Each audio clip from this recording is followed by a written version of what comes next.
ನಮಸ್ಕಾರ ಸ್ನೇಹಿತರೆ, ನಾನು ನಮ್ಮ ಶ್ರೀರಾಮದೂತ ವಾನರಯೋಧ. ನೋಡಿ, ಇವತ್ತು ಮಾದಪ್ಪನ ಬೆಟ್ಟಕ್ಕೆ ಎಷ್ಟು ಸಾವಿರಾರು ಸಂಖ್ಯೆಯಲ್ಲಿ ಪಾದಯಾತ್ರೆ ಬರ್ತಾರೆ. ಬರುವಂಥ ಭಕ್ತಾದಿಗಳಿಗೆ ತಾಳಬೆಟ್ಟದಲ್ಲಿ ಅವರು ಮಲ್ಲಿಕೊಳ್ಳೋಕೆ ಕೂಡ ಒಂದು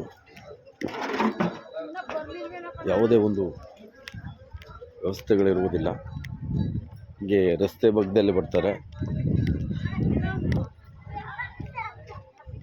ನಮ್ಮ ದೇವಸ್ಥಾನಗಳಿಂದ ನೂರಾರು ಕೋಟಿ ಹಣ ಬರ್ತದೆ. ಆದರೆ ಬರುವಂಥ ಭಕ್ತಾದಿಗಳಿಗೆ ಒಂದು ಸಣ್ಣ ಸಣ್ಣ ಭವನಗಳ ಆಜು ಬಾಜು ಕಟ್ಬೋದು. ಆ ಭವನಗಳು ಕಟ್ಟಿದ್ರೆ ನಮ್ಮ ಬರುವಂಥ ಭಕ್ತಾದಿಗಳು ಹೋಗಿ ಮಲಗ್ತಾರೆ. ಈ ರೀತಿ ರಸ್ತೆ ಮಧ್ಯದಲ್ಲಿ ಮಲಗೋ ಅವಶ್ಯಕತೆ ಇಲ್ಲ. ಯಾಕಂದರೆ ಮಾದಪ್ಪನ ಪುಣ್ಯಕ್ಷೇತ್ರ ಅಂದರೆ ಸರ್ಕಾರನೇ ನಡೆಸ್ಬೋದು. ಯಾಕೆಂದರೆ ನಮ್ಮ ದೇವಸ್ಥಾನಗಳಿಂದ ಅಷ್ಟು ನೂರಾರು ಕೋಟಿ ಅನುದಾನ ಸರ್ಕಾರಕ್ಕೆ ಬರ್ತಾಯಿದೆ. ಆದರೆ ಸರ್ಕಾರದಿಂದ ದೇವಸ್ಥಾನಗಳಿಗಂತ ಅನ್ನೋದೇನು ಯಾವುದೂ ಬರಲ್ಲ. ಇದು ನಮ್ಮ ಹಿಂದೂ ದೇವಸ್ಥಾನಗಳಿಗೆ ಬರುವಂಥ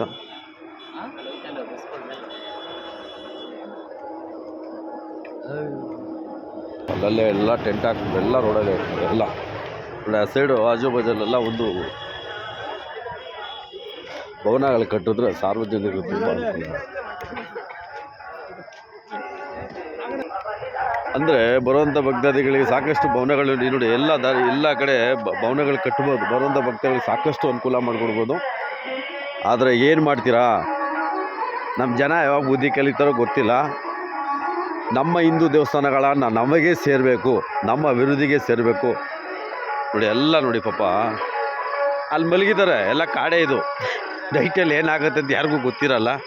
ಆ ತಂದೆ ಮಾದಪ್ಪನ ನಂಬಿ ನೋಡಿ ಎಲ್ಲ ಅಲ್ಲೇ ಮಲಗಿದ್ದಾರೆ. ಎಲ್ಲ ಎಲ್ಲ ಎಲ್ಲ ಹಿಂಗೆ ಮಲಗಿದ್ದಾರೆ ನೋಡಿ.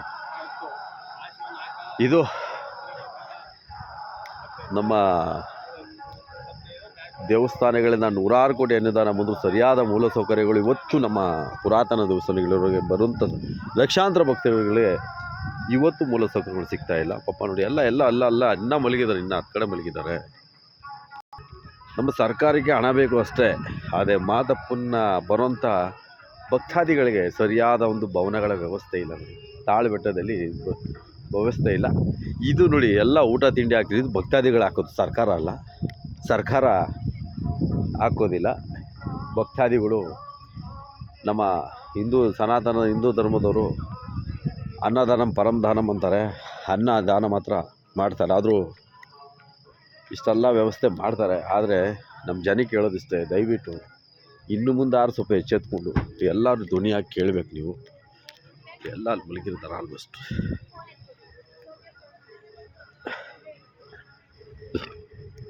ಹೋಗ್ತಾರೆ 1 ಕಿಲೋಮೀಟ್ರು ವೀಡಿಯೋ ಮಾಡ್ಬೋದೇನೋ. ಎಲ್ಲ ತಾಳಬೆಟ್ಟದಲ್ಲಿ ಪಾಪ ಮಲಗಿರುವಂಥವ್ರು.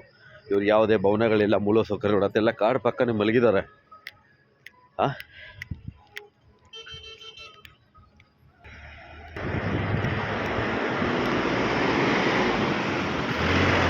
ನೋಡ್ತಾ ಇದ್ರ, ಪ್ರತಿಯೊಬ್ಬರು ನೋಡ್ತಾ ಇರ್ಬೋದು. ಇಷ್ಟೆಲ್ಲ ವ್ಯವಸ್ಥೆಗಳು ನಡೀತಾ ಇರ್ತವೆ ಇವತ್ತುವರೆಗೂ. ಮಾದಪ್ಪನ ಬೆಟ್ಟಕ್ಕೆ ಬರುವಂಥವ್ರಿಗೆ ನೋಡಿ, ಇಲ್ಲೆಲ್ಲ ಭವನಗಳು ಕಟ್ಟಿದರೆ, ಒಳ್ಳೆ ಭವನಗಳು ಕಟ್ಟಿದಾಗ ಆಲ್ಮೋಸ್ಟು ಎಲ್ಲ ಒಳಗೆ ಆರಾಮಾಗಿ ಭವನಗಳು ಮಾಡಿದಾಗ ಲೈಟಿಂಗ್ಸ್ ಮಾಡಿದ್ರೆ, ಎಲ್ಲ ಲೈಟಿಂಗ್ಸ್ ಮಾಡಿಸಿ ದೊಡ್ಡ ದೊಡ್ಡ ಭವನ ಮಾಡಿದ್ರೆ ಆಲ್ಮೋಸ್ಟ್ ಭಕ್ತಾದಿಗಳೆಲ್ಲ ಒಳಗೆ ಮಲಗ್ಬೋದು. ಆರಾಮಾಗಿ ಅವರು ಬೆಳಗ್ಗೆ ಮಲಗಿ ಇಲ್ಲಿಂದ ಪಾದಯಾತ್ರೆ ಮಾಡ್ಬೋದು. ಯಾವುದೇ ಮಲಿಕೊಳ್ಳೋಕ್ಕೆ ಕೂಡ ಜಾಗ ಇದ್ದರೆ ಎಲ್ಲ ಬೈಲಲ್ಲಿ, ರೋಡ್ ಪಕ್ಕ ಒಂದು ಬೈಲು ಬರುತ್ತೆ, ಎಲ್ಲ ಅಲ್ಲೇ ಮಲಗಿದ್ದಾರೆ.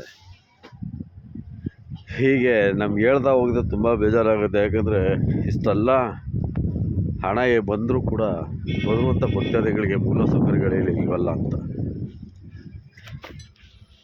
ಜೈ ಶ್ರೀರಾಮ್, ಜೈ ಹನುಮಾನ್.